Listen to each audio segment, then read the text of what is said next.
at Big Break what it looks like.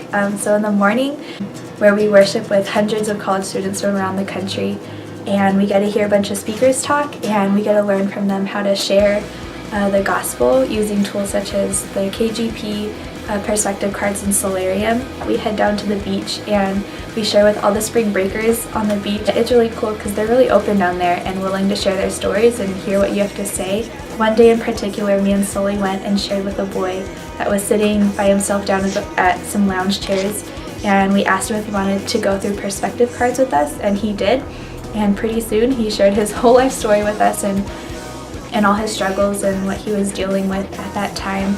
And when it came to the last card, we asked him if he wanted to pray the prayer to accept Christ into his heart, and he looked at us with just tears in his eyes, and he was like, yeah, that's what I want in my life right now. And so he prayed right then and there to accept Christ into his heart, and that was something that I'll never forget.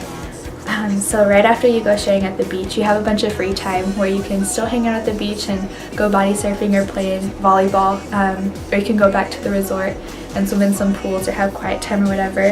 And then after that, there's an evening session where you get to hear all the other people at the conference and hear their success stories and words of encouragement.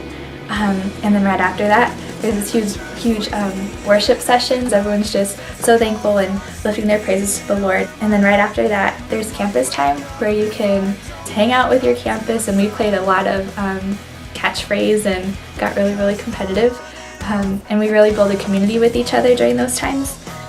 So yeah, one of the last days at Big Break, me and Cassie were in the ocean, and there was this campus next to us that were screaming and cheering. They were baptizing each other.